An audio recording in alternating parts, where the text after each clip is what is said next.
이후에 여호와의 말씀이 환상 중에 아브람에게 임하여 이르시되 아브라함아, 두려워하지 말라.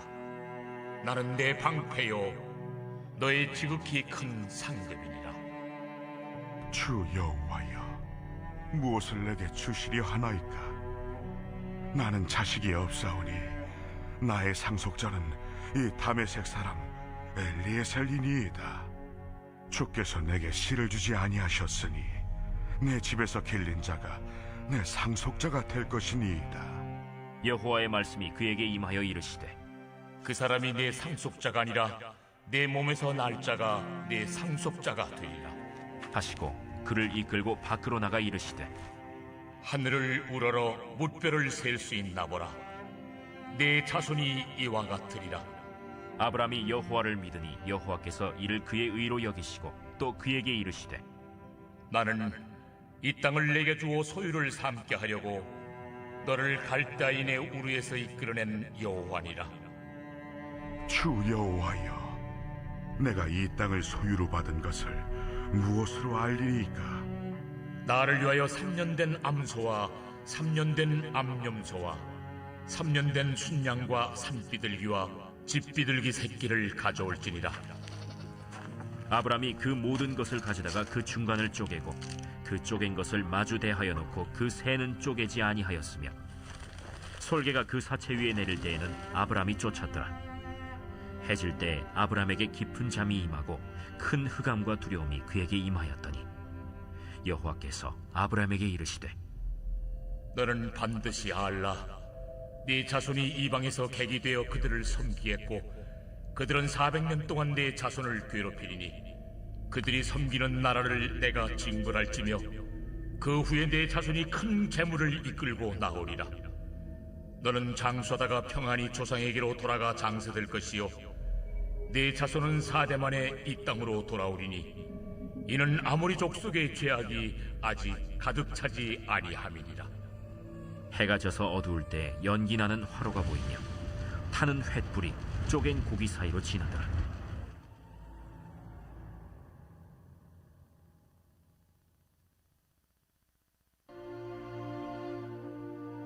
예수께서 무리를 보시고 산에 올라가 앉으시니 제자들이 나온지라.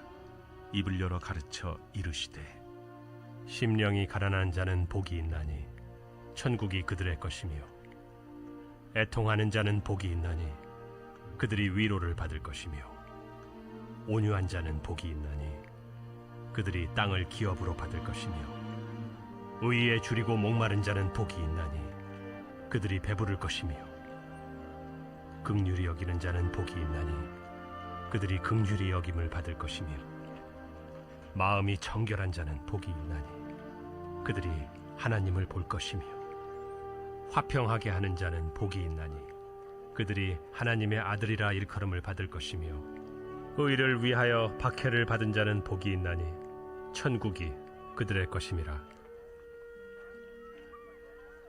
나로 말미암아 너희를 욕하고 박해하고 거짓으로 너희를 거슬러 모든 악한 말을 할 때에는 너희에게 복이 있나니 기뻐하고 즐거워하라. 하늘에서 너희의 상이 큼이라. 너희 전에 있던 선지자들도 이같이 박해하였느니라. 너희는 세상의 소금이니 소금이 만일 그 맛을 잃으면 무엇으로 짜게 하리요? 후에는 아무 쓸데없어 다만 밖에 버려져 사람에게 밟힐 뿐이니라. 너희는 세상의 빛이라. 산 위에 있는 동네가 숨겨지지 못할 것이요 사람이 등불을 켜서 말 아래 두지 아니하고 등경 위에 두나니 이러므로 집안 모든 사람에게 비치느니라. 이같이 너희 빛이 사람 앞에 비치게 하여 그들로 너희 착한 행실을 보고 하늘에 계신 너희 아버지께 영광을 돌리게 하라.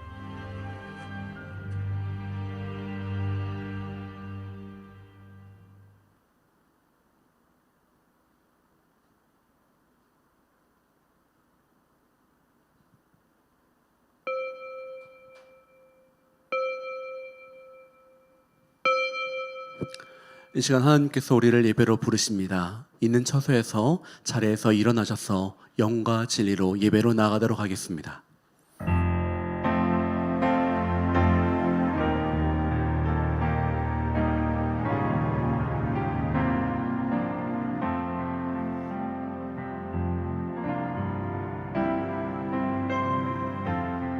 지극히 높은 주님의 낮은 성소로 들어갑니다.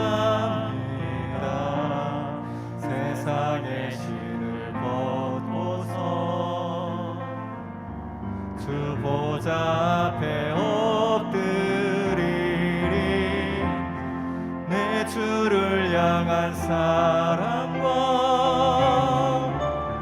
그 신뢰가 사그러져 갈 때 하늘로부터 이곳에 장막이 덮이네. 함께 찬양하시겠습니다. 이곳을 덮으소서. 이곳을 비추소서. 내 안에 무너졌던 모든 소망 다 회복하리니.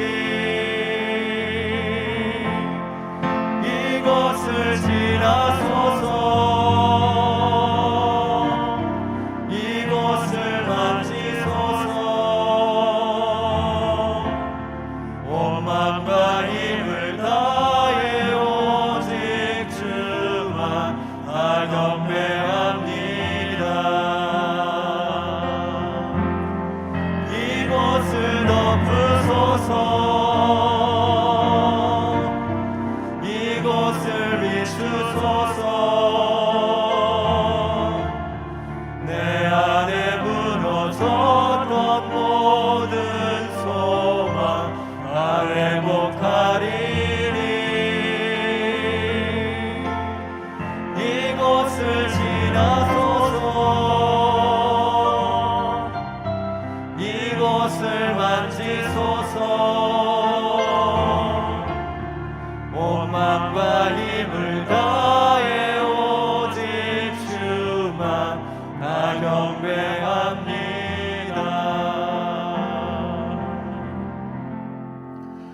여호와는 나의 목자시니 내가 부족함이 없습니다.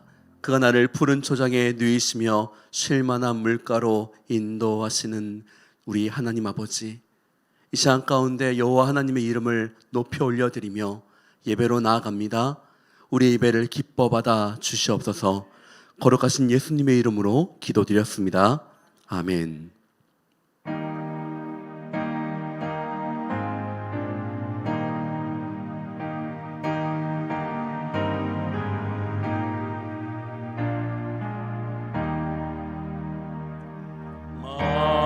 만유의 주제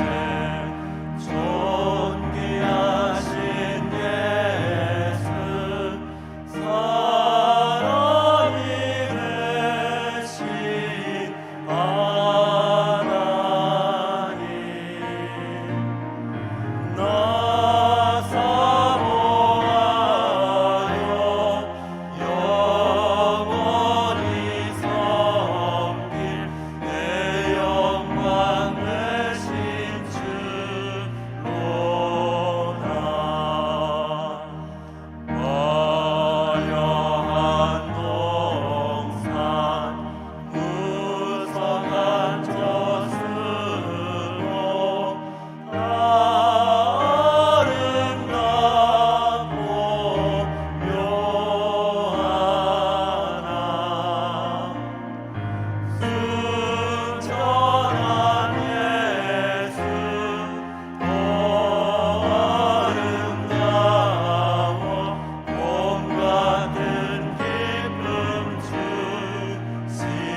계속해서 자리에 앉아서 찬양하도록 하겠습니다.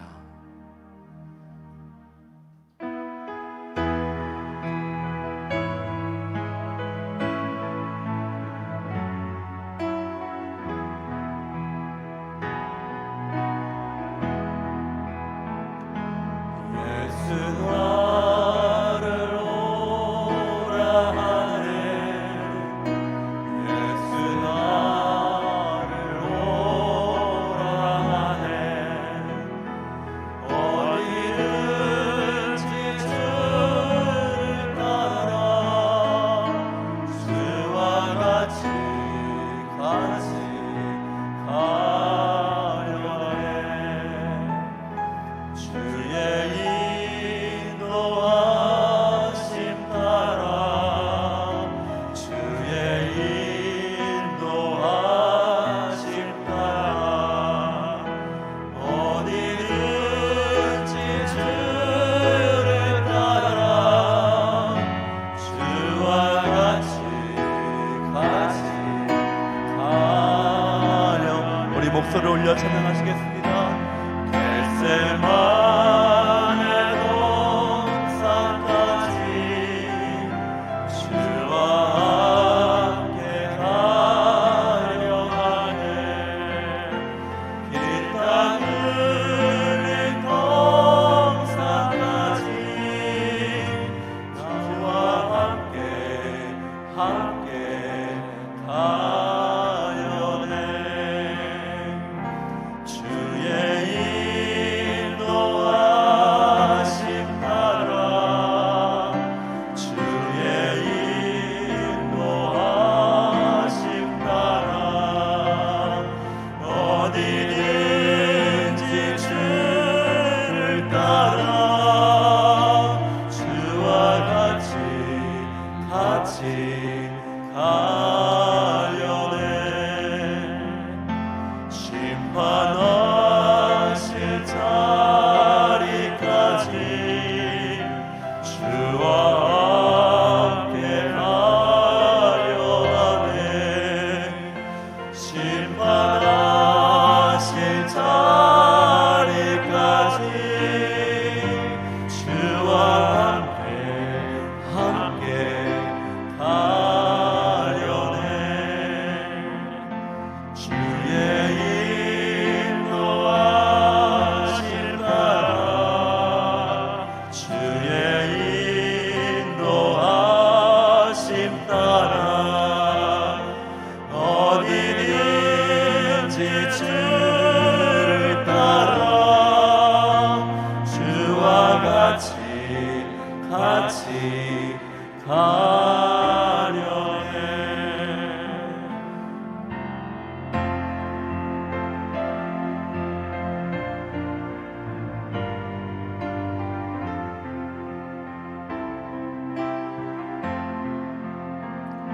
주가 기신 은혜 내려 나를 항상 원하시고 크신 영광 보여주며 나와 함께 가시네 주의 인도하심 따라 주의 인도하심 따라 어디든지 주를 따라 주와 같이 가려 온 마음 다해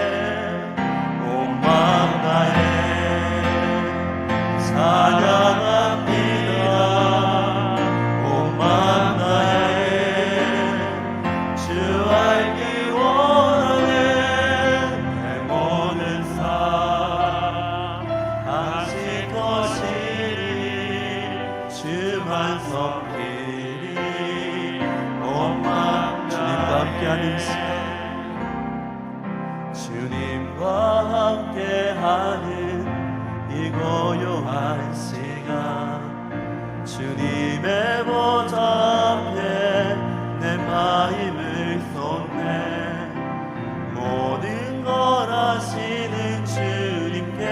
감출 것 없네. 내 맘과 정성 다해 주 바라나이다. 온 맘 다해 사랑합니다. 온 맘 다해 주 알기 원하는 내 모든 삶 당신 것이니 주만 섬기리. 온 맘 다해 나 염려하잖아도 내 쓸 것 아시니. 나 오직 주의 얼굴 구하게 하소서. 다 이해할 수 없을 때라도 감사하며 날마다 순종하며 주 따르오리라. 온 맘 다해 사랑합니다. 온 맘 다해 주 알기 원하는 내 모든 삶 당신 것이니 주만 섬기리. 온 맘 다해 온 맘 다해 사랑합니다. 온 맘 다해 주 알기 원하는 내 모든 삶 당신 것이니 주만 섬기리. 온 맘 다해.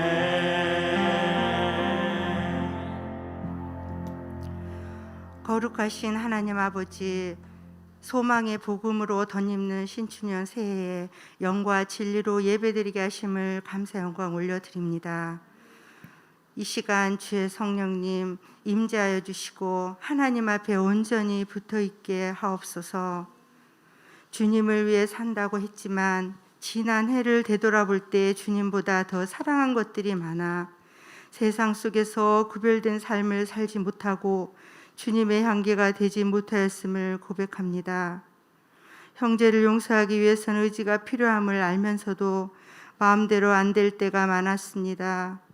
이기적이고 완고한 저의 마음을 주님 십자가 사랑으로 허물어 주시고 주님 주시는 긍휼한 마음으로 서로 섬기며 화평하는 믿음의 사람 되게 하여 주시옵소서.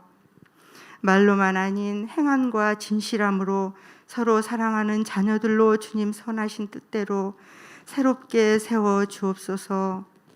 주님, 이 나라 이 민족 위에 기도합니다. 지금은 질병에 얻은 터널을 가는 것 같지만 하나님 함께 하시면 능히 극복할 줄 믿습니다. 이 나라는 복음으로 세운 나라이고 선교사를 파송한 나라이오니 십자가의 능력으로 하나님 형통함으로 다스려 주옵소서. 믿음의 길을 담대히 걸어가는 저희들 되게 하옵소서. 어둠의 세력들은 물러가게 하시고 세상 한복판에 살아가는 주의 백성들과 주님의 교회를 지켜 보호하여 주시옵소서. 고난이 있으면 회복도 있을 줄 믿습니다. 열방을 섬기는 선교사들에게 한없는 사랑과 위로로 함께 하시고 온누리교회 각 캠퍼스와 이재훈 담임 목사님과 교역자들께 성령의 기름 부으심으로 함께 하시고 새가족 1:1 차세대 대청 한누리 세종교육관을 섬기는 각 공동체의 지체들을 축복하시고 하나님 얼굴을 구하게 하시며 주 안에서 사명을 잘 감당할 수 있도록 강건함을 주셔서 하나님 마음으로 헌신할 때 하늘의 복으로 채워주실 줄 믿습니다. 이 시간 김상수 목사님 말씀을 듣습니다. 목사님의 말씀을 들을 때 각 심령에 꼭 맞는 치유와 회복의 말씀이 선포되어질 수 있도록 역사하시고 저희 모두를 성령 충만함으로 채워주시옵소서. 말씀이 들려질 때 몸과 마음이 아픈 자는 나음을 얻게 하시고 믿음의 지경도 넓어지는 시간이 되도록 도와주시옵소서.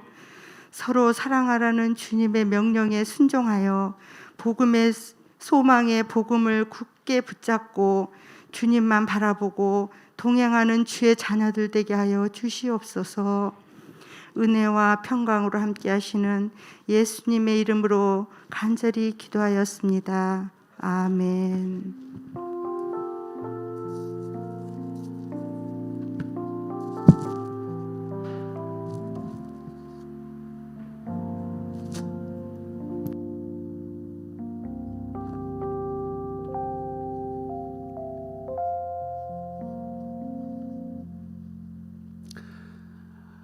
세종교육관 주일 1부 예배에 참여하신 모든 성도님들을 예수님의 이름으로 축복합니다. 또한 영상으로 참여하고 있는 또한 모든 성도님들을 축복합니다. 우리 함께 옆 사람과 함께 인사하도록 하겠습니다. 소망의 복음을 굳게 잡으십시오. 아멘. 우리 함께 오늘 우리에게 주시는 하나님 말씀 읽도록 하겠습니다. 오늘 우리에게 주시는 하나님 말씀은 고린도 후서 2장 12절에서 17절까지 말씀입니다. 고린도후서 2장 12절에서 17절까지 말씀 함께 읽는 처소에서 읽도록 하겠습니다. 내가 그리스도의 복음을 위해 들어오러 갔을 때 주 안에서 내게 문이 열렸습니다. 그러나 나는 내 형제 디도를 만나지 못하므로 내 심령이 편치 않아 그들과 작별하고 마케도니아로 갔습니다. 그러나 우리로 그리스도 안에서 항상 승리하게 하시며 우리를 통해서 모든 장소에서 그리스도를 아는 냄새를 나타나게 있게 하시는 하나님께 감사를 드립니다. 우리는 구원받은 사람들에게나 멸망하는 사람들에게나 하나님 앞에서 그리스도의 향기입니다. 그러나 어떤 사람들에게는 죽음에 이르게 하는 죽음의 냄새이나 어떤 사람들에게는 생명에 이르게 하는 생명의 냄새입니다. 누가 이런 일들을 감당할 수 있겠습니까? 우리는 많은 사람들처럼 하나님의 말씀을 혼탁하게 하지 않고 오직 진실한 마음으로 하나님께서 보내신 사람답게 그리스도 안에서 하나님 앞에서 말하고 있습니다. 아멘. 이 시간 가운데 비전헌금 영상을 보신 이후에 담당 목사님 나오셔서 교회 소식과 기도 그리고 죽음의 냄새인가 생명의 향기인가라는 제목으로 하나님 말씀 선포해 주시겠습니다. 저는 누군가에게 빌리는 자체가 되게 차갑고 되게 힘든데 그냥 하루하루 그런 걸 갚아야 된다는 생각 때문에 다가올수록 그거를 하루하루 그냥 버티는 것처럼 쪽에 제가 119 재정을 알았을 당시만 해도 너무 힘들었었어요. 각박하고 막 하루하루 사는 게 너무나도 정말 힘이 들었는데 전 솔직히 이렇게 이 친구가 혹시나 잘못된 선택을 하면 어떡하나 하고 거의 매일 통화를 했던 것 같아요. 매일 문자를 하고 부채를 빨리 갚으라는 금융권의 압박 문자 같은 거 있죠. 연락 온 것들을 계속 저한테 보냈었거든요. 그래서 많이 울고 무서워가지고 어떻게 해야 될지도 모르고 이제 그런 상황이었기 때문에 가족 간의 갈등도 있었고 질병이라든지 상실감 같은 걸 느끼고 있었던 여러 가지 복합적인 문제들이 있었고요. 그런 걸 상담했을 때 울고 있는 친구와 같이 우는 그런 마음을 좀 갖게 됐어요. 도와주는 손길이 있다는 것만으로도 다시 시작할, 다시 일어서 볼 그런 용기를 내는 모습을 볼 수 있어서 그게 너무 고맙고 다행이었습니다. 빚을 지게 된 원인을 깨달아 알게 해드리고 그 다음에 이 빚을 갚기 위해서 스스로 재정 관리를 어떻게 하는지 성경적인 재정 관리 방법에 대해서 교육을 시켜드립니다. 그 다음에 빚을 해결할 수 있는 사회적, 경제적, 법적 방법 그런 솔루션을 제시해드리고 또 정말 위급한 가정이나 또는 청년들한테는 행복기금을 지원해드리고 있습니다. 나의 전문 분야를 가지고 이렇게 정말 도움이 필요한 사람들에게 행함이 있는 사랑을 전하고 또 제가 받은 걸 또 흘려보낼 수 있는 그런 사람이 되고 싶다는 생각했어요.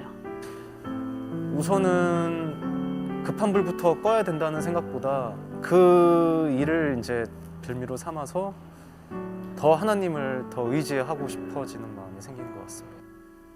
올해 첫 비전헌금은 사회 경제적 어려움 속에 고통받는 이웃들을 위하여 드려지게 됩니다.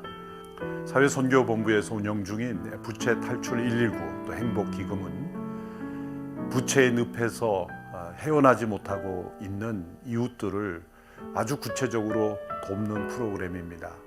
성경적 재물관을 알려드리고 또 법률적인 사회 정의적 측면에서 이 부채를 어떻게 해결해 갈 것인가를 체계적이고 또 성경적으로 도와주는 아주 귀한 프로그램입니다. 지난 5년 동안 약 300여 분이 이 상담 과정을 통해서 도움을 얻었고, 이제 코로나 재난으로 인하여 어려워진 이 사회 형편 속에서 많은 위기 과정들이 일어나고 있고, 또 부채를 벗어나고 싶지만 벗어나지 못하는 분들을 우리가 더 적극적이고 조직적으로 체계적으로 돕기를 원합니다.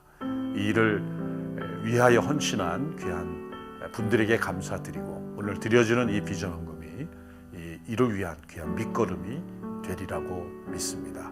감사합니다.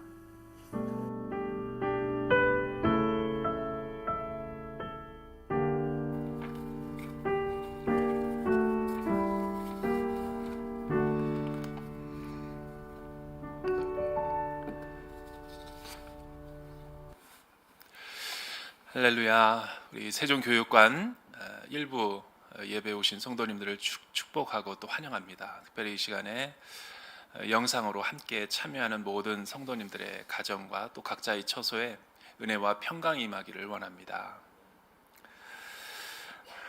몇 가지 교회 소식을 안내해드리고 주의 말씀을 살펴보기를 원합니다.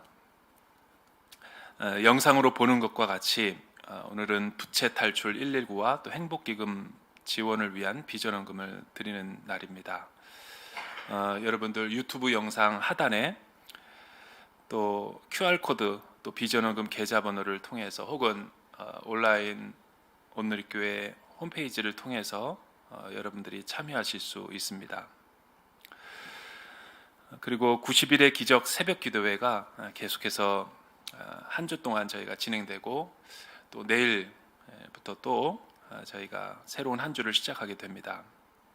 1월 4일부터 4월 3일까지 성경 일독은 4월 30일까지 저희가 한 주 더 연장해서 이 새벽 기도회 프로젝트를 저희가 진행하게 됩니다. 우리의 절망이 하나님의 소망으로 변화되는 시간이 될 수 있기를 축복합니다. 그래서 이렇게 기도만 해주는 것도 하나님 앞에 감사한데, 또 교회에서 또 학점의 인정과 또 크레딧을 우리에게 준다고 하니까 이것 또한 영적인 기회가 아닌가라는 생각이 듭니다. 그냥 은혜로 참여하는 것도 좋지만 기획을 하고 계획을 가져서 올 한 해 임직받기를 원하시는 성도님들은 새벽 기도회와 또 성경 일독을 하게 되면 무려 4학점이나 이제 부여해 준다고 합니다. 코로나 시대에 좋은 기회가 아닐 수 없습니다. 영적인 소원을 가지고 여러분들이 참여할 수 있기를 부탁을 드리고, 단 성경 일독을 하게 되면 2학점, 또 새벽 예배를 하게 되면 학점은 없고 이제 그 선물을 증정한다고 합니다. 혼선이 없게 되기를 우리 총무님들에게 안내를 잘 받을 수 있기를 부탁을 드립니다. 대학 청년부를 위해서는 저녁마다 1월 14일까지 1월 15일까지죠. 뉴 호프이라고 하는 비전 집회가 진행이 됩니다. 각계각층의 크리스찬 우리 멘토들과 또 영성이 있는 훌륭한 롤 모델이 될 만한 분들이 오셔서 간증과 또 귀한 메시지를 선포해주고 있습니다. 우리 자녀들과 또 주변에 있는 지인들을 여러분들이 소개하셔서 성인들도 함께 참여할 수 있습니다. 새벽과 저녁에 풍성한 은혜가 임할 줄로 믿습니다. 그리고 연장선산에서 대한민국 피로회복 프로젝트 생명 나눔의 기적, 우리가 1월 4일부터 4월 3일까지 진행을 하고 있습니다. 저희 대전 온누리교회 모든 교육자들은 오는 토요일 1월 16일에 우리 헌혈센터에 가서 지금 정부와 또 이 교회뿐만 아니라 또 많은 우리 한국 사회 병원에 피가 많이 모자르다고 합니다. 그래서 우리가 생명을 나누는 귀한 일에 동참할 수 있게 되기를 원합니다. 1월 2일 또 2월 저희가 수요 저녁 예배가 순례의 길에서 만나는 예수 그리스도라는 주제로 히브리서를 저희가 묵상하고 있습니다. 이 시간에 나라와 민족을 위해서 같이 한번 기도하고 말씀을 살펴보기를 원합니다. 이 시간에 우리 같이 한번 기도할 때 성령 하나님, 이 나라와 민족을 위해서 기도합니다. 또 한국 교회를 위해서 기도하기를 원합니다. 전 세계에 불어닥친 이 코로나 팬데믹으로 인해서 우리의 일상이 멈춰져 버렸고 우리의 모든 계획이 수포로 돌아간 안타까운 현실과 또 어두운 긴 터널을 저희가 지나가고 있습니다. 몸도 마음도 영혼도 지쳐가는 우리의 영혼을 주님 불쌍히 여겨 주시옵시고, 특별히 이 코로나 팬데믹으로 인해서 마음의 상처를 받고 또 아픔을 경험하는 교회와 우리 성도들이 있습니다. 하나님이 굽어 살펴주셔서 한국교회가 다시 한번 위기 속에서 기회를 발견하는 시간 되게 도와주시고, 하나님 이 팬데믹 기간을 헛되이 낭비하는 성도들 없게 하여 주시며 우리의 영혼이 더욱더 견고해지고 그리스도께로 뿌리 내리는 하나님과의 깊은 관계성을 회복하는 시간 되게 하여 주시옵소서. 이 나라 민족 가운데 만연되어 있는 모든 거짓과 불의와 탐욕과 욕심들이 예수님의 보혈로 정결케 되어지고 새로워지고 거듭나는 시간 되게 하여 주시옵소서. 우리의 가정과 나 자신의 영혼 가운데 말씀하시는 하나님께 청종하는 시간 되게 하여 주시옵소서. 우리 같이 한번 통성으로 기도하도록 하겠습니다. 사랑과 은혜가 풍성하신 하나님 아버지, 감사합니다. 하나님 아버지, 이 코로나 팬데믹 기간 동안에 무엇보다도 우리에게 말씀하시는 하나님의 음성을 듣게 하여 주시옵소서. 이 나라에 만연되어 있는 모든 거짓과 불의와 하나님의 창조 질서를 거스리는 모든 악한 일들과 하나님 아버지 정치, 경제, 사회, 문화, 교육 가운데 만연되어 있는 인본주의 사상들이 무너지게 하여 주시옵시고, 우리 교회 안에 있는 모든 삶 가운데 하나님 아버지, 내가 그동안 나태했고 게을렀고 또 하나님의 말씀에 올바로 세워지지 못했던 나의 잘못된 제자들을 치유하고 회복하는 시간 되게 하여 주시옵소서. 하나님과의 관계가 더욱더 깊어지는 시간 되게 하여 주시옵시고, 말씀의 영성과 기도의 영성을 회복하는 시간 되게 도와 주시옵소서. 우리의 가정을 주님 앞에 의탁드리기를 원합니다. 우리의 생업과 가정과 자녀의 문제들을 주님 앞에 올려드리기를 원합니다.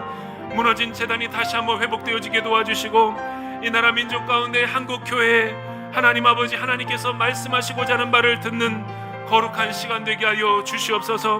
하나님 아버지, 이 사회의 지탄을 받고 있는 한국교회를 다시 한번 굽어 살펴주셔서 하나님 아버지, 이 어두운 시간 가운데 하나님이 원하시고 하나님이 뜻하시는 것이 무엇인지를 깊이 성찰하는 한국교회와 그리스도인의 모습이 되게 하여 주시옵소서. 위정자들을 위해서 기도합니다. 하나님 아버지, 방역당국과 의료진들을 위해서 기도합니다. 간호사들을 위해서 기도합니다. 하나님 아버지, 하루빨리 백신과 치료제가 개발이 되어 이 나라 민족의 일상이 회복될 수 있도록 인도하시고, 하나님 안에서 온전한 교제가 회복되는 그날이 속히 오도록 우리의 삶을 회복시켜 주시고 변화시켜 주시옵소서. 사랑과 은혜가 풍성하신 하나님 아버지, 코로나 팬데믹으로 인해서 3차 대유행으로 인해서 우리가 긴 어두운 터널을 지나가고 있습니다.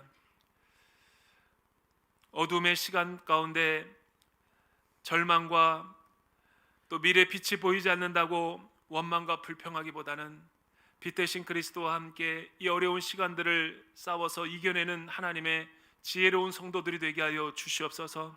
하나님 아버지, 교회를 위해서 기도합니다. 교회가 세상에 희망을 주고 빛이 되는 이웃사랑의 교회가 되게 하여 주시고, 불미스러운 일이 일어나서 사회에게 지탄을 받고 손가락질을 당하는 어리석은 교회와 성도들이 되지 않도록 하나님이 우리 교회를 눈동자처럼 보호하여 주시옵소서.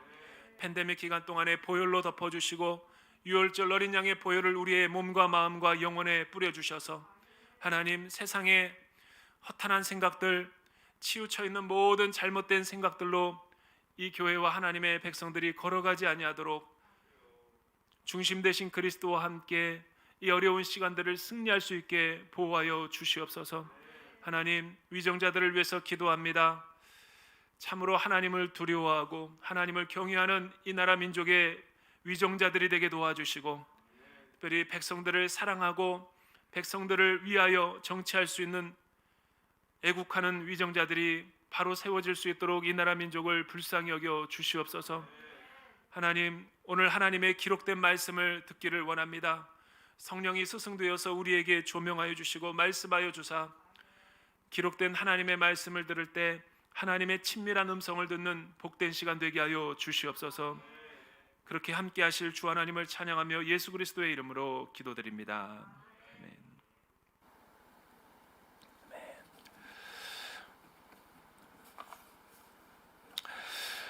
우리가 계속해서 이 고린도 후서에 있는 말씀을 지금 상고하고 있습니다. 네, 지난주는 저희가 고린도 후서 서론격인 1절서부터 11절까지 저희가 살펴보았죠. 그리고 오늘 말씀은 갑자기 비약하는 것 같이 12절에서부터 2장 17절에 있는 말씀을 저희가 살펴보려고 합니다. 본문이 약간 이렇게 중간에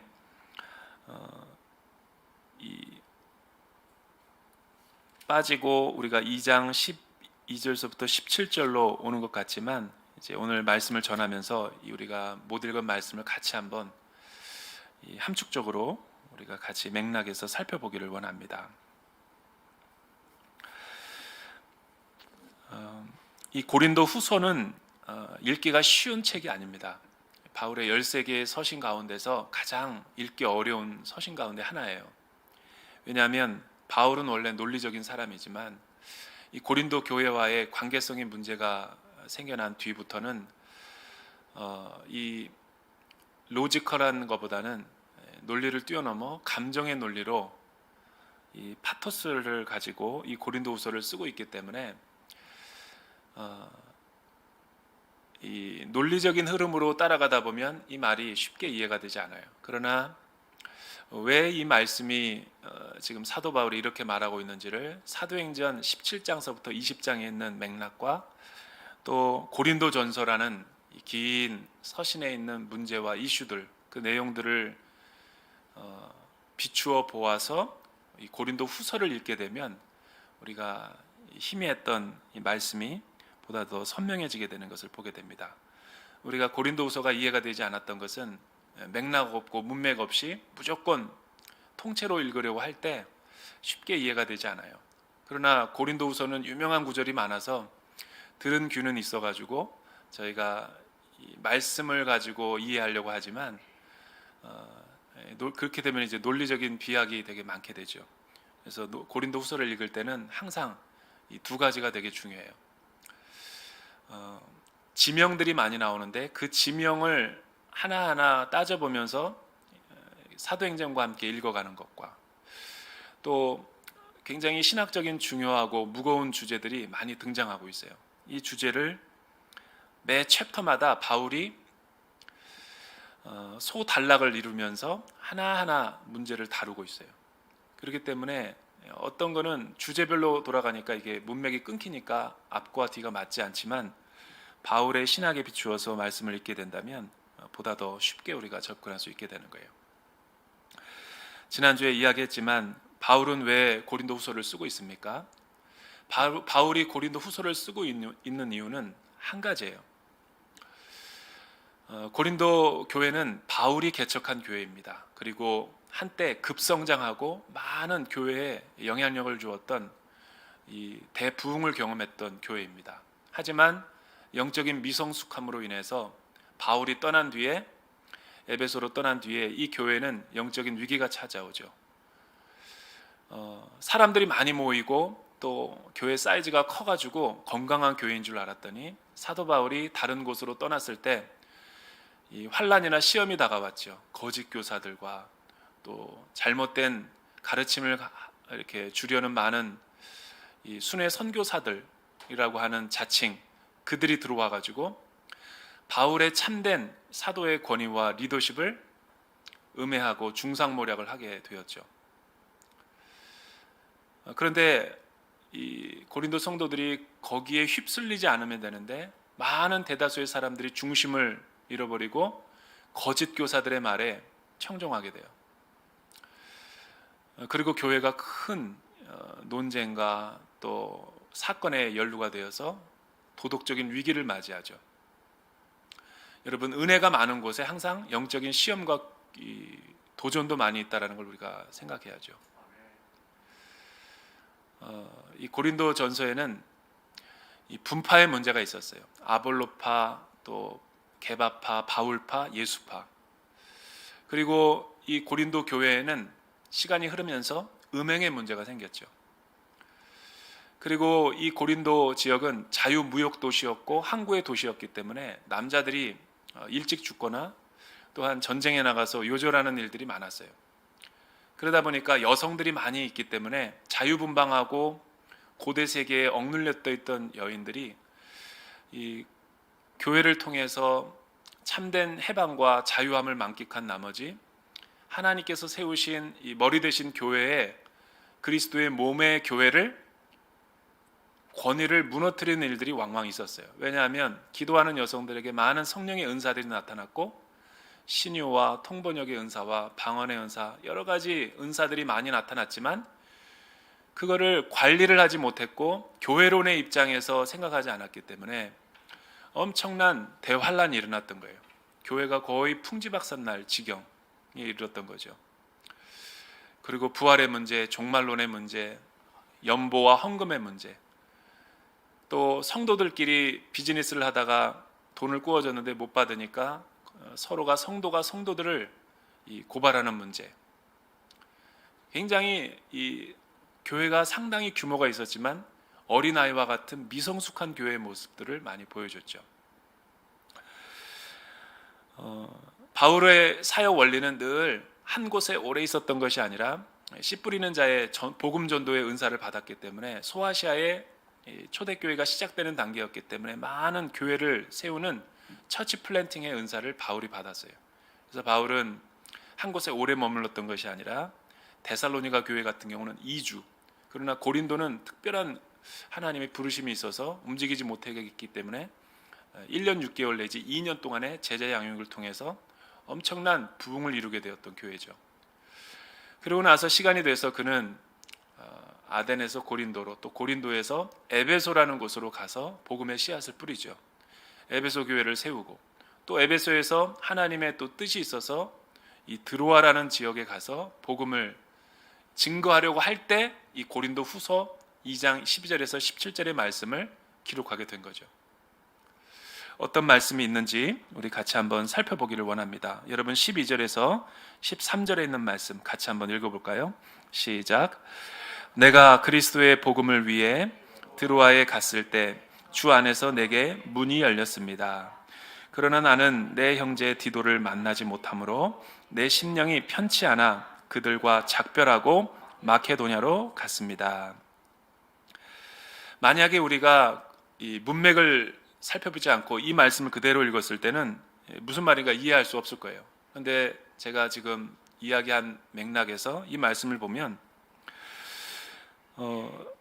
복음을 전하고 교회를 세우기 위해서 드로아에 갔던 거죠. 왜냐하면 하나님이 문을 여셨기 때문에. 그래서 많은 영혼들이 드로아에 있었고 드로아에서 교회가 세워지기를 원했어요. 그런데 어찌된 일인지 이 바울의 선교의 그 영성, 스피릿은 보이지 않아요. 굉장히 무기력했고 바울의 마음이 어두웠고 활기가 없었어요. 그 이유를 뭐라고 말합니까? 디도를 만나지 못함으로 내 심령이 편치 않았다. 결국은 드로아에서 활짝 열린 문, 하나님이 주신 문인데도 열매를 맛보지 못하고 철수를 하게 돼요. 어디로? 마게도냐로. 그 이유가 디도를 만나지 못해서 마음이 편하지 않았기 때문이다. 원래 바울은 고린도 교회를 개척하고 그 어느 곳보다도 오랫동안 제자 양육을 한 교회였기 때문에 그 어느 곳보다도 애착이 강했던 교회죠. 그리고 잘 성장했고, 그런데 바울이 떠나니까 거짓 교사들이 와서 해집고 다니면서 교회가 완전히 시험의 대상이 되었던 거예요. 바울은 에베소로 왔지만 고린도 교회가 너무나 걱정이 돼서 디도 편을 통해서 고린도 교회에 많은 문제가 들리니까 이 일은 여러 가지 문제들을 다룬 편지를 이 고린도 전서로 보낸 거죠. 디도 편에. 그런데 디도가 만나기로 한 시간에 오지 않아요. 드로아에 갔는데도 마음이 편하지 않았던 거예요. 얼마나 힘들었으면 바울 성격에 선교를 제대로 올인하지 못했고 집중하지 못했다라고 이야기하는 거죠. 이야기하는 거예요. 그리고 자기가 직접 고린도로 가기 위해서 마케도냐로 이동했던 거죠. 그런데 감사하게도 마케도냐에 갔을 때 디도가 늦게 왔어요. 근데 이 얘기를 들은 거죠. 무슨 얘기? 고린도 교회가 바울 선생님의 편지를 듣고 회심했다라는 거죠. 놀라운 사실이죠. 그래서 디도는 하나님의 기쁨이 되었던 거예요. 왜? 교회가 치유되고 회복되고 다시 복음의 궤도 수정을 해서 하나님 안에서 잘 세워져 간다는 소식을 들었기 때문에 바울은 마케도냐에서 행복한 시간을 가졌던 거예요. 디도는 복음이요 하나님의 기쁨의 소식이 되었던 것이죠.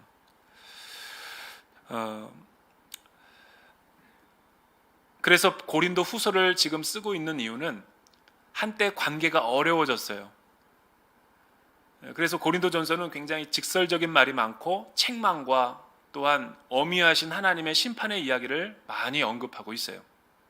왜냐하면 완전히 갈라설 작정을 하고 썼기 때문에 마지막으로.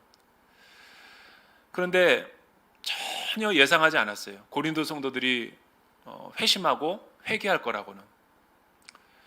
11개나 되는 많은 영적인 문제가 있었지만 한두 개의 문제를 빼고는 다 회복이 됐다라는 소식을 디도로부터 들은 거예요. 그리고 바울 선생의 교리를 따르겠다 하고 이 고린도전서 편지를 회람시켰던 거죠. 왜냐하면 그 당시 고린도 교회는 우리 세종교육관처럼 한 곳에 모였던 것이 아니라 여러 가정교회가 부흥해가지고 모이고 있었기 때문에 한 장소에서 선포하고 읽고 다른 교회로 회람을 시켰던 거죠. 그런데 바울의 사도권, 바울의 리더십을 부정하는 사람들은 여전히 남아있어서 작은 불씨가 있었어요. 그래서 이 고린도후서를 쓰면서 관계를 회복하고 다시 좋은 시일에 고린도 교회를 내가 방문해서 그들을 바로잡겠노라라는 이 회신을 하게 되는 거죠. 그러니까 고린도후서를 왜 썼겠어요? 이유는 하나예요. 서먹서먹했던 고린도 성도와의 관계를 회복하고 올바른 목양 관계를 회복하기 위해서라는 거죠. 거짓 교사들은 바울의 권위에 도전하고 있었어요. 6가지 정도의 이유로. 그 6가지 이유가 무엇입니까? 예를 들면 이런 거죠. 바울은 왜 사도로서 고난을 당하고 있는가? 많은 사도들은 하나님 안에서 영적인 권위와 카리스마를 갖고 있기 때문에 특별한 고난이 없는데 바울은 유독 다른 어떤 사도들보다도 고난이 많았어요. 저렇게 예수 믿을 거면 우리도 안 믿겠다. 이렇게 음해하는 성도들이 있었던 거죠. 두 번째, 왜 그의 사역에는 아볼로처럼 어떤 열매가 없는가? 아볼로는 말씀을 참 논리적이고 잘 전했는데 왜 바울 사도는 말이 어눌하고 또 눈에 안질이 있고 머리는 대머리고 볼품없는가? 저 사람이 정말 예루살렘에서 같이 예수님과 있었던 12 제자와 사도들과 같은 사도의 진정성이 있는가? 거짓 교사들과 사도들은 예루살렘에 왔을 거예요. 그래서 그들은 내가 보니까 베드로와 요한과 야고보는 하나님의 권위가 있는데 이 바울 사도는 다메섹에서 예수님을 만났다고 하는 등 자칭 사도라고 하지만 어느 예루살렘의 사도들이 천거 자천해주는 사람도 없더라. 이렇게 막 고난하는 공격하는 거예요. 바울은 뭐라고 그랬어요? 내가 이렇게 환난과 고난과 십자가를 위해서 남은 고난을 교회를 위해서 채우는 것이 나의 사도의 표지다. 고난 자체가 자기가 사도의 권위다라고 이야기를 하는 거죠. 또한 그 바울 설교는 왜 이렇게 능력이 없는가? 아볼로는 명쾌했는데 바울은 눈도 안 좋고 또 여러 가지 자기들을 방문한다고 했는데 왜 방문을 하지 않는가? 이거는 뭔가 사도로서 흠이 있어서 말을 바꾸는 거 아닌가?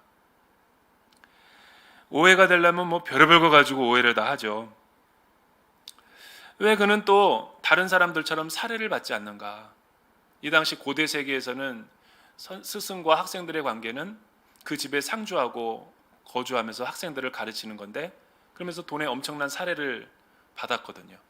근데 바울은 복음 전도 사역의 원리 가운데 텐트 메이커였어요. 자기가 자비량을 얻어서 교회에 신세 주지 않기 위해서. 이 모든 거 하나가 고린도 교회 성도들에게도 거짓 교사들의 말에 다 넘어가 버린 거예요. 그런데 여러분, 정작 사도 바울의 마음은 어떻겠어요? 자기가 세운 교회, 자기가 개척한 교회, 자기가 성장한 그 교회들, 양무리들이 목자를 배신하고 거짓 교사들의 음성 이야기를 듣고 영적으로 공격하니까 얼마나 가슴이 상처가 크겠어요. 여러분들은 이해를 못 하시는 표정인데, 제가 목회를 할 때 어떤 그 성도님들에게 이런 이야기를 들었어요. 비즈니스를 크게 하시던 분인데 중국에 있었던 이야기예요. 한국의 큰 대기업에서 이렇게 주재원으로 나온 거죠. 그리고 어떤 사업의 프로젝트를 맞아가지고 이렇게 그 중국에서 큰 빌딩을 매입해야 되는데, 그 매입하는 과정 가운데서 이 번역하는 사람이, 통번역하는 사람이 말을 바꿔가지고 자기 소유로 도장을 찍게 하고 해서 다 된 것처럼 이렇게 잘못 통역을 한 거죠. 결론은 빌딩이 넘어가 버렸어요. 그 사람은 어떻게 됐는지 알아요? 자살했어요. 자살. 그 충격으로. 처음부터 자살한 건 아니에요. 한국에 와가지고 가정과 이혼당하고 자녀들로부터 버림당하고 서울역에서 노숙 생활하다가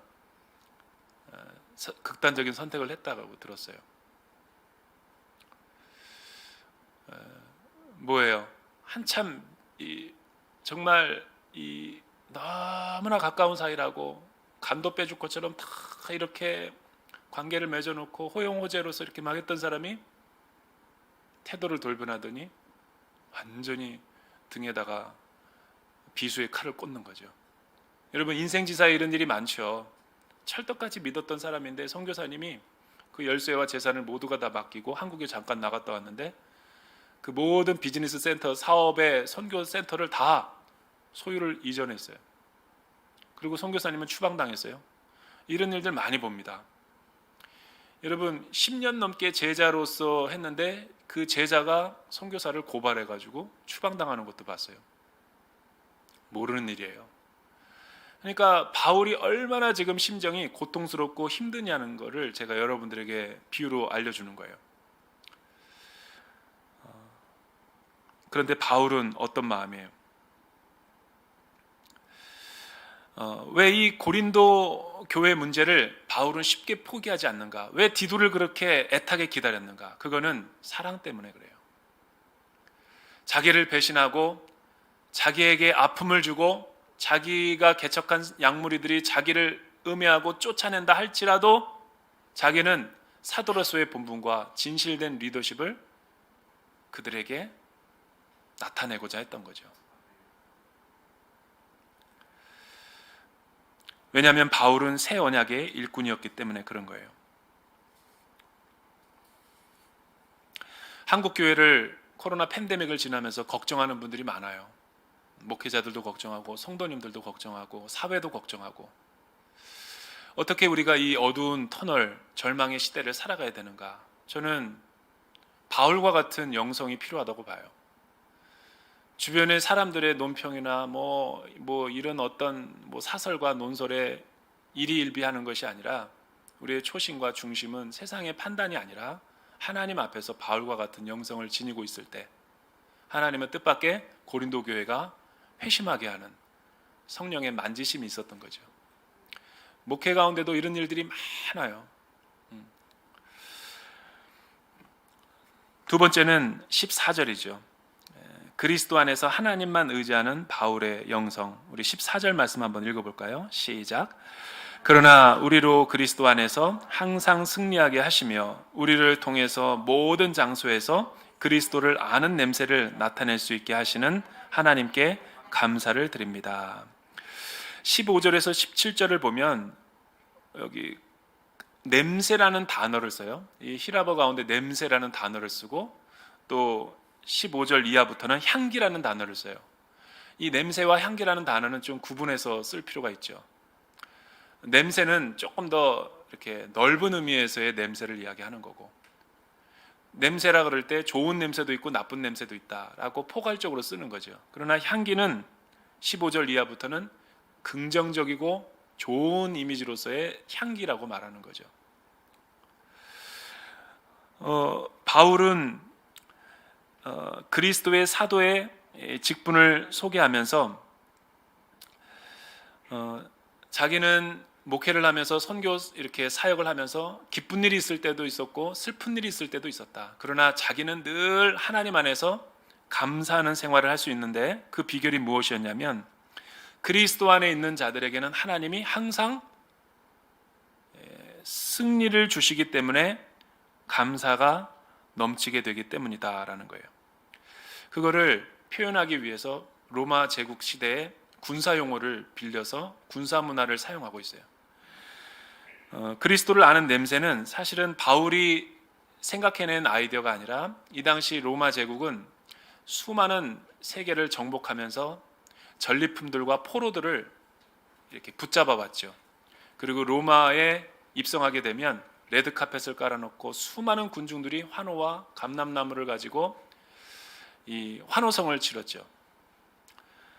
특히 이 개선 행진식을 할 때는 그 승리를 한 장군을 앞세워 가지고 뒤에는 포승줄에 묶인 이 포로들을 또 뒤에 전리품과 가축들 많은 자산들을 가지고 오는 거예요. 그리고 그때 김성훈 목사님처럼 키가 큰 사람이 헌병대처럼 이 횃불을 높이 들고 이 향불을 피우죠. 냄새. 그 냄새의 이미지를 지금 여기 서신 가운데 쓰는 거예요. 여러분, 그 냄새가 승리를 경험한 로마의 병사들에게는 승리의 냄새지만 패배자로서 포로가 되고 전리품을 다 빼앗긴 그들에게는 수치와 치욕스러운 냄새일 거예요. 죽음의 냄새. 그래서 바울은 지금 그렇게 이야기하는 거예요. 자기를 영적인 세계에서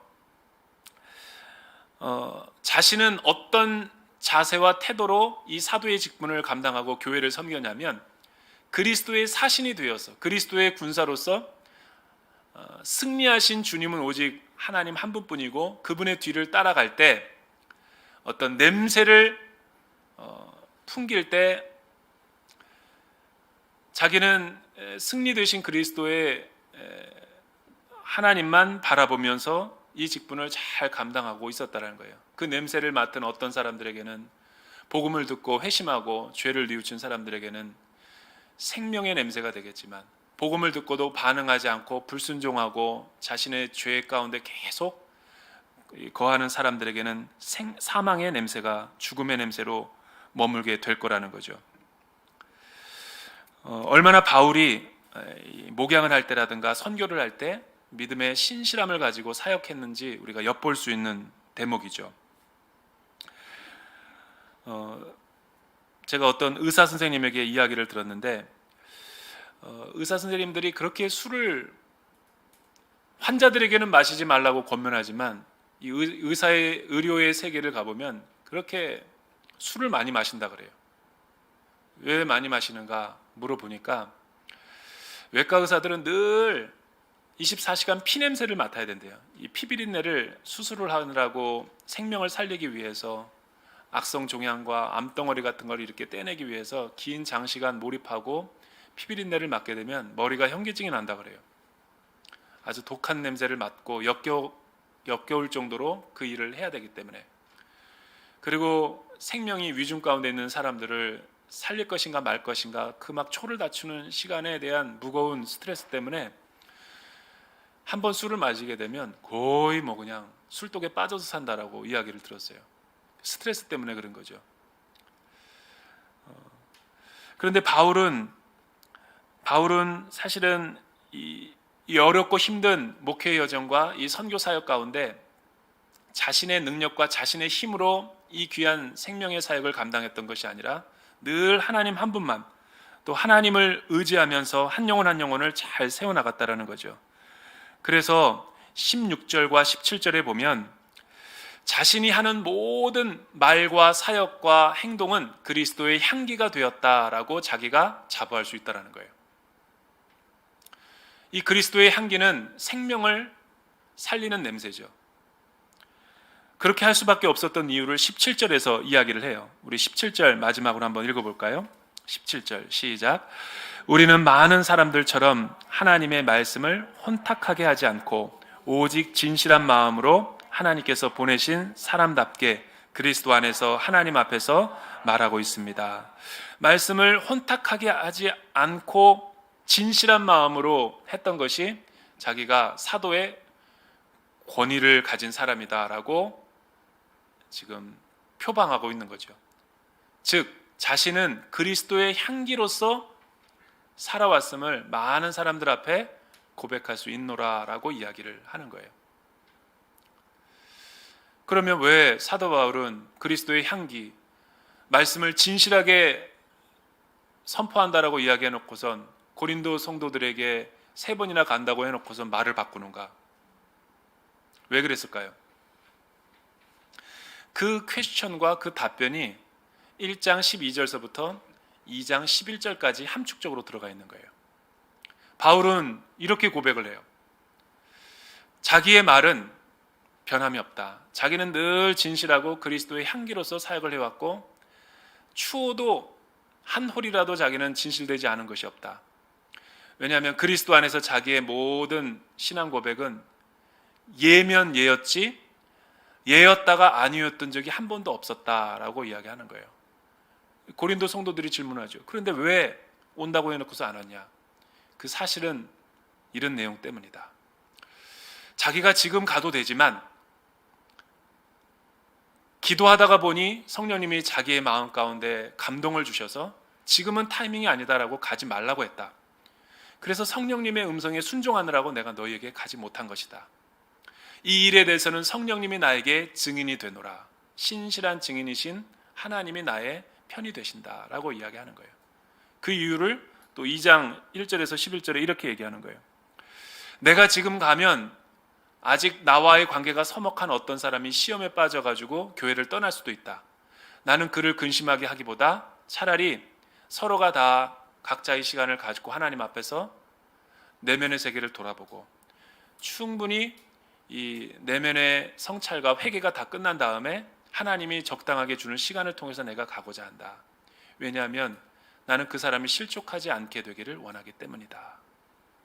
그래서 자기는 진실한 사도요 그리스도의 향기라는 거예요. 자기의 내면의 세계에서는 하나님이 증인이 되신다라고 진실된 고백을 고린도 성도들에게 하고 있는 거죠. 오늘 말씀이 별로 우리에게 감동을 안 주는 것 같지만 사실은 바울의 일거수일투족, 바울의 사역의 원리 가운데는 오늘날 우리 교회에도 주시는 메시지와 하나님의 음성이 있어요. 제가 말씀을 준비하다가 아름다운 세상 찾기라는 규장에서 나온 최일도 목사님, 바퍼 목사의 책을 읽었어요. 왜 이 책을 읽었냐면 예전에 제가 그분의 그 아주 신학교 때 벌써 이제 거의 20년이네요. 20년 전에 그 교회를 가봤던 적이 있어요. 그 다일 교회. 한참 이 사역이 무르익었을 때 그 교회를 방문해 봤는데 굉장히 보통 목사님은 아니더라고요. 확실히. 그 주일날 설교 때 자기 이제 휴가 가는데 마지막 설교였나 봐요.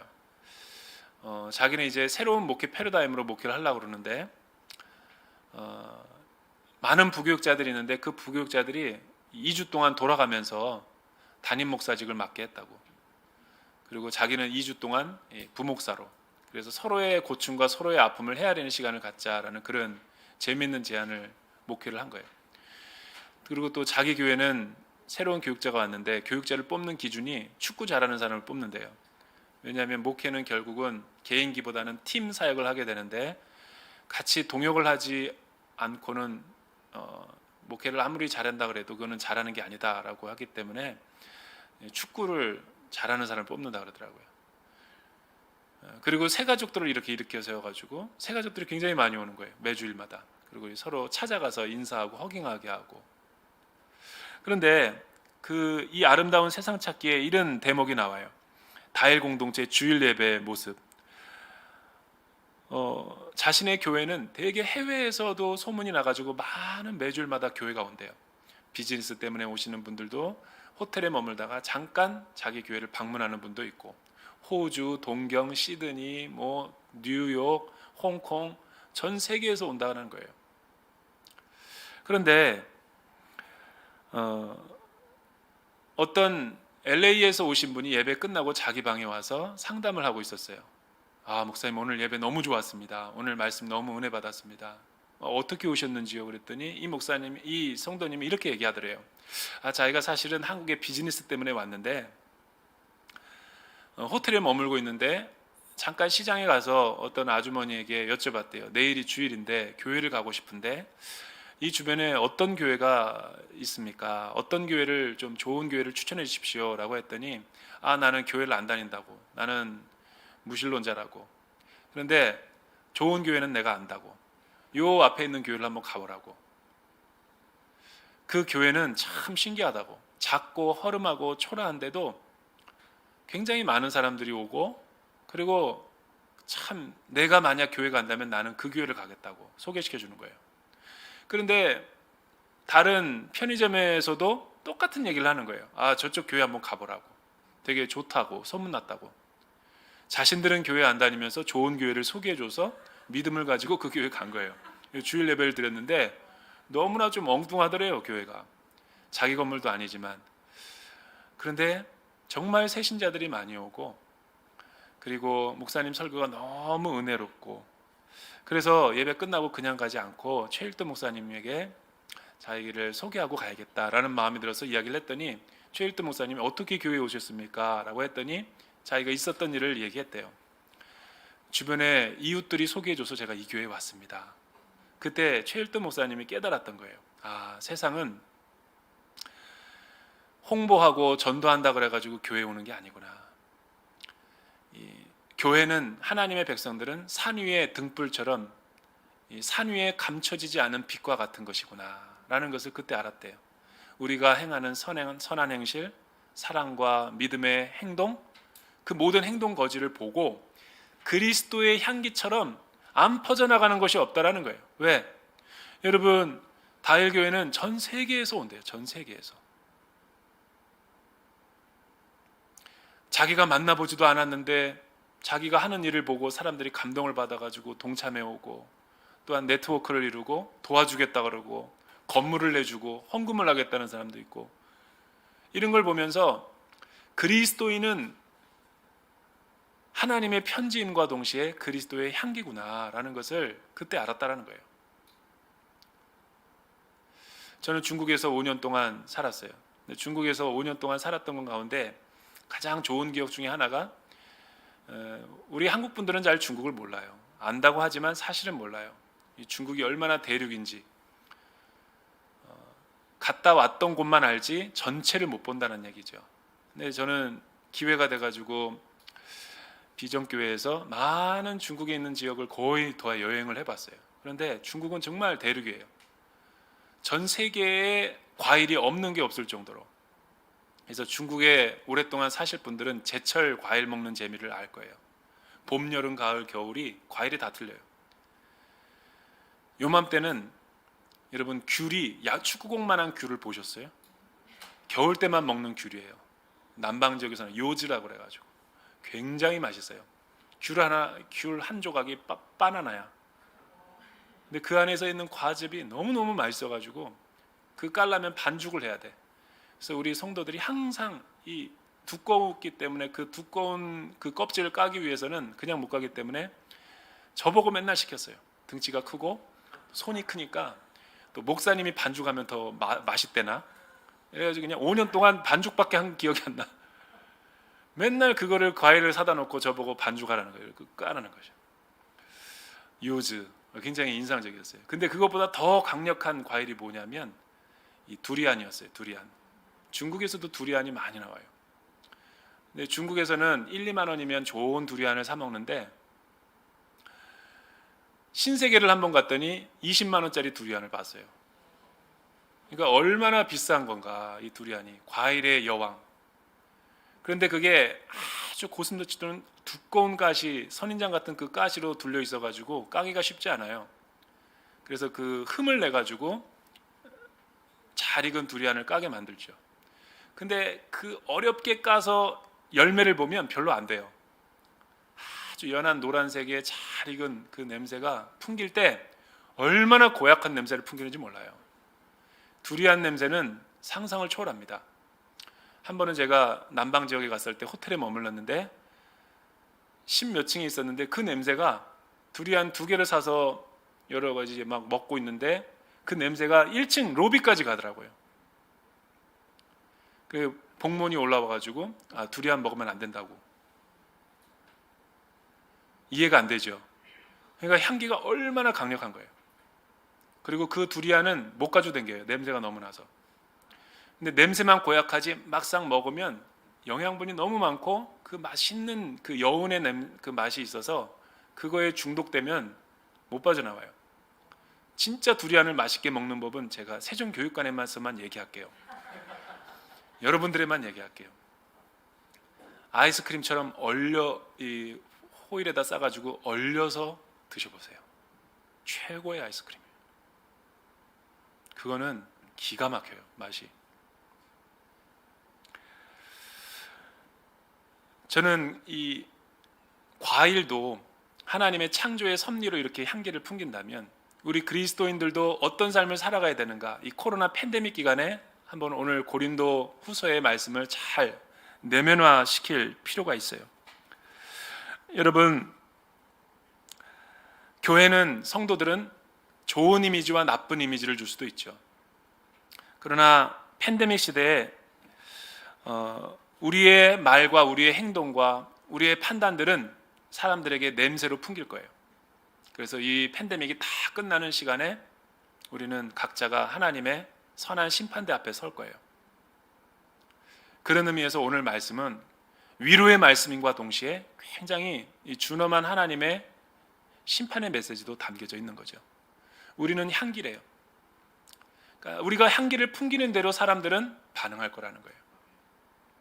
어렵고 힘들지만 절제하고 잘 참고 방역수칙도 잘 따르고 모범적인 교회의 본질과 가치를 잃어버리지 않고 인내하면 회복이 되었을 때 하나님이 놀랍게 교회를 회복과 갱신과 새로운 삶으로 변화시켜 줄 거예요. 마지막 하나만 제가 이야기하고 말씀을 마무리할게요. 교회란 과연 이 세상에 유일한 희망이 대안이 될 수 있는가? 저는 될 수 있다고 봐요. 바울처럼 복음에 물타지 않고 세상과 사람들을 바라보지 않고 하나님만 바라보며 진실한 사도성을 간직하고 있다면, 이런 교회들은 특징이 있어요. 어떤 특징이냐면 성도들이 행복해요. 성도들의 얼굴을 보면 알아요. 한 가정에서 남편의 올바른 권위가 세워질 때 자녀들과 아내들의 얼굴에 나타나는 영광과 빛이 다르듯이 교회의 기능이 순기능이 되면 성도들은 반드시 해맑고 빛난 영광의 가치를 지니고 있게 돼요. 제가 장례가 나가지고 서울에서 사역을 할 때 주차장으로 가고 있었어요. 근데 카페를 통과해야만 됐었어요. 근데 제가 커피 한 잔을 들고 가기 위해서 테이크아웃을 하려고 그 커피 카페에서 주문을 하고 기다리고 있었는데, 나오는 동안에 제가 그 카페에 있는 성도들, 많은 권사님, 집사님, 장로님들 할 것 없이 거기서 이렇게 담소를 나누고 있는 분들의 얼굴을 봤어요. 평소에는 제가 못 느끼던 거였어요. 잠깐 기다리고 있는 동안에 그 짧은 50초밖에 안 되는 시간인데도 천국 같다라는 느낌이 들었어요. 왜냐하면 1대1을 하는 성도님, 또 큐티를 나누는 성도님, 또 1대1을 가르치고 있는 장로님, 막 각자가 무슨 일을 하고 있는데 그 얼굴을 보니까 너무나 영광스럽고 아름답고 행복해 보이는 거예요. 근데 커피를 가져가려고 할 때 어떤 큰 어떤 여성도님의 그 목소리가 커가지고 제 귀에 스쳐 지나가는 거예요. 아, 우리 교회 너무너무 행복해. 아, 그렇구나. 교회 생활이 행복할 수도 있구나. 바로 이거죠. 제가 스쳐 지나갔던 그 50초의 말들 가운데 가장 기억에 남는 게, 아, 너무 행복해. 우리 목사님 너무너무 좋아. 이런 얘기를 들을 때 이게 우리가 아무리 힘들고 어려워도 이 목회를 하는 이 목회의 영성이 되는구나. 우리가 그런 그리스도의 향기가 된다는 거예요. 저는 이 코로나가 그런 우리의 모습을 더 다듬고 세워주는 그런 복된 시간이 되기를 주님의 이름으로 축원합니다. 기도하겠습니다. 사랑하는 주님, 고난 가운데서도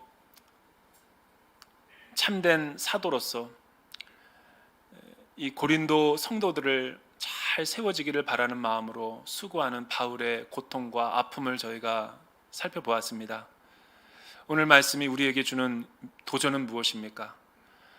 우리 세종교육관의 성도들이 나에게 있어 고린도 교회는 누구인가? 를 묵상하며 우리의 삶 가운데 적용하는 삶이 되게 하여 주시옵소서. 이 모든 말씀 예수님의 이름으로 기도드립니다. 다 함께 일어나셔서 봉헌 찬양 하나님 앞에 올려드리겠습니다.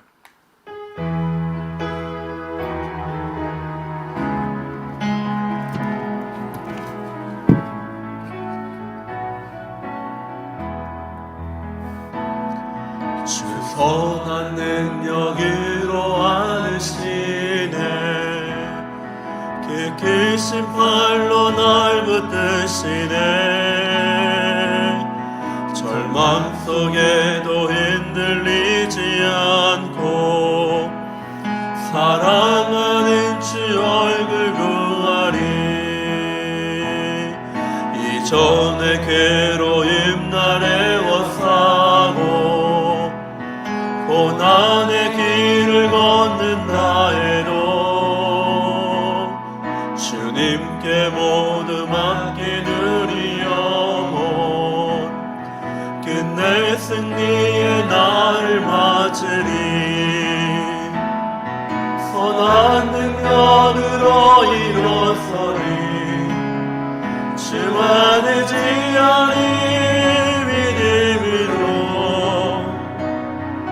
그리고 내 안에 주 오실 그날 영광의 새날을 맞이하리 주님이 마신 고난의 승자를 우리도 감사하며 받으리 주님의 남은 고난 채워가며 예수와 복음 위에 살리라 선한 능력으로 일어서리 주만을 지하리 믿음으로 그리고 내 안에 주 오실 그날 영광의 새날을 맞이하리 영광의 새날을 맞이하리. 하나님, 바울처럼 비난과 오해 가운데서도 하나님이 세우신 자신의 본분을 잊지 않는 성도 되게 하여 주옵소서. 세상 가운데 그리스도의 향기가 나는 성도 되게 하여 주옵소서. 그리고 이 세종시 가운데 기쁜 소식을 전하는 우리 온누리 교회 되게 하여 주옵소서. 예물을 구별하여 드립니다. 이 드려지는 예물이 하나님이 원하시는 곳마다 향기 나는 곳에 사용되게 하여 주옵소서. 비전 헌금을 구별하여 드립니다. 경제적으로 어렵고 있는 모든 성도들 가운데 기쁜 소식이 되는 귀한 헌금으로 사용되게 하여 주옵소서. 그렇게 하실 주님을 경배드리며 이제는 우리를 구원하신 예수 그리스도의 크신 은혜와 하나님의 그 크신 사랑하심과 성령님의 인도하심이 이제 생명의 냄새가 나는 모든 성도들의 머리 위에, 영상으로 보고 있는 모든 성도들의 머리 위에 지금으로부터 영원까지 함께 하시기를 간절히 축원하옵나이다. 아멘.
주 하나님께 경배의 박수 올려드리겠습니다. 아멘.